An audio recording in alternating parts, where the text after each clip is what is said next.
Macy's has shaped our culture in more ways than we realize, from the way we shop to the way we celebrate holidays, to even the invention of the retail Santa. At its peak, it was a symbol of retail innovation and cultural significance. But sales have been slipping for decades, and Macy's has been closing stores and letting go hundreds of people, making us wonder if the department store will fade in prominence like Sears, Kmart, and other titans. So what went wrong? And can Macy's make a comeback? Macy's started as a small dry goods store in New York City back in 1858. It was called R.H. Macy & Co., and it was the fourth business attempt by founder Rowland Hussey Macy. On its opening day, the store only made $11.06, but sales quickly increased, and after a year, they reached $85,000. In the following years, Macy's expanded into 11 buildings around 14th Street in Manhattan. That was the store's first location. With his new business, Macy implemented a series of business practices that we've never seen before in the retail industry. For example, at that time, bargaining and bidding were the norm. Discounts were frequent, and it was common for customers to buy now and pay later. But Macy added label prices to all goods, and he stuck to it with no negotiation. He also insisted on immediate payment in cash. The American entrepreneur started the custom of pricing goods in odd figures instead of round numbers, like $4.95 instead of $5. He thought this strategy would force his staff to be more diligent with how sales were accounted for, making it more difficult for them to pocket money without being caught. Macy was also the first to advertise prices in newspapers and offer money back if customers weren't happy. His new stores included a made-to-measure clothing service. That launched the idea of tailoring at big department stores. In the 1860s, Macy's became the first retail store to get a liquor license to serve alcohol. By 1862, it created the concept of the retail Santa. And just 2 years later, the company established the tradition of holiday windows, giving birth to window shopping and spawning an entire industry dedicated to designing elaborate store window displays. Rowland Hussey Macy died in 1877, but his family kept running the store until another one took over, the Straus family. Nathan and Isidore Straus were familiar with the store because they were already doing business there. They were selling imported china and glassware to R.H. Macy and had started renting retail space to establish a china department. In 1896, the Straus family officially bought the company. And in 1902, the Straus family moved Macy's uptown to Herald Square.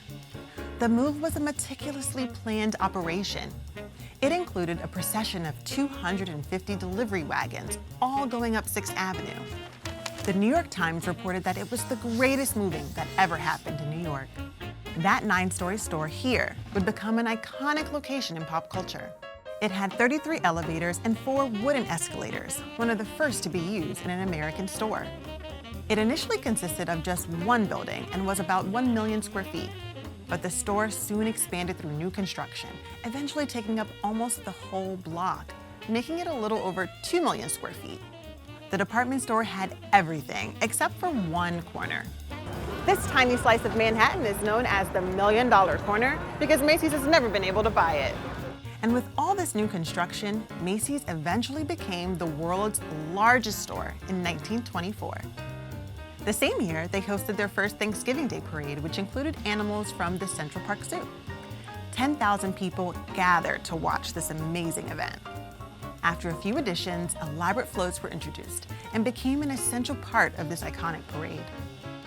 In 1947, Macy's was really making a name for itself in pop culture, especially with its role in the movie Miracle on 34th Street. What do you want for Christmas, Peter? I want a fountain just like the big one. Macy's ain't got any. Nobody's got any. And in 1976, it started its annual 4th of July fireworks show, which continues to this day. Over the years, Macy's continued to scale up, opening regional stores all around the U.S., from San Francisco to Atlanta. Macy's was capitalizing on growth and taking risks by stocking up on lots of inventory. While other stores were being cautious in controlling how much product sat on their shelves, Macy's stores always had product to sell. At the same time, competitors were reducing the number of buyers who chose what to sell and started relying more on suppliers. Well, Macy's did the opposite.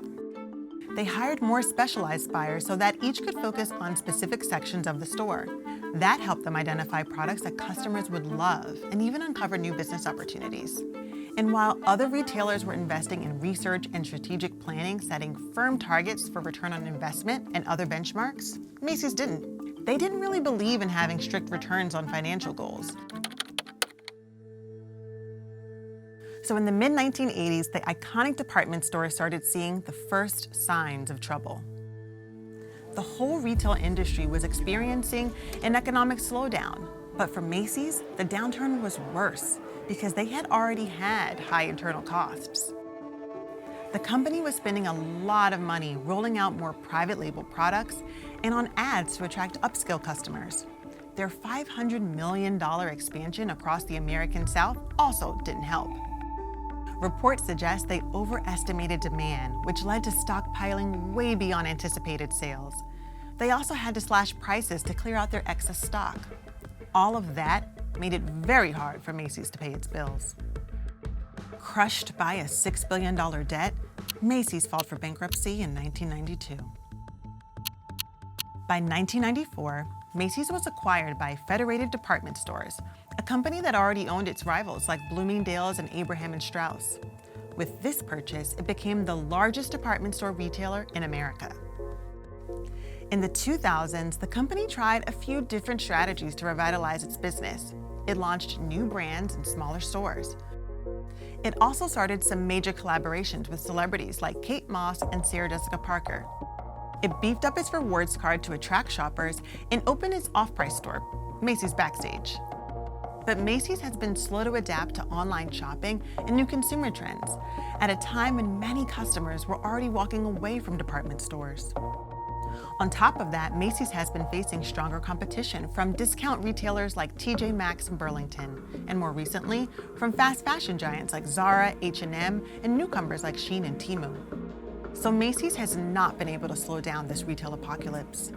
Sales dropped and Macy's began closing stores around the US. In February 2020, Macy's announced a massive restructuring that would close 125 stores and cut 2,000 jobs. The goal of the plan was to generate savings of about $1.5 billion a year by 2022. The plan involved experimenting with concept stores that operate outside of traditional malls. In 2021, Macy's also joined the crypto craze, auctioning off NFTs depicting its most iconic Thanksgiving Day parade floats. But in 2023, Macy's closed another wave of stores. Behind the scenes, the company also underwent a series of executive shakeups. By February 2023, Macy's CEO Jeff Gennette retired after working at the company for 40 years. He was replaced by Tony Spring, the CEO of Bloomingdale's. Today, Macy's runs 502 stores under its own banner. An investor group offered $5.8 billion to buy Macy's. The company declined, though, citing a lack of compelling value. Shortly after, Macy's announced it would close another 150 stores in the next 3 years.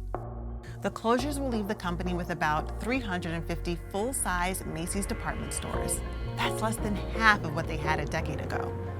But in March, the same investors returned to Macy's and upped their takeover offer to $6.6 billion. That offer is still under consideration. The fate of the retail giant remains unknown, but no matter what happens next, Macy's will always hold a significant part of our culture, life, and history.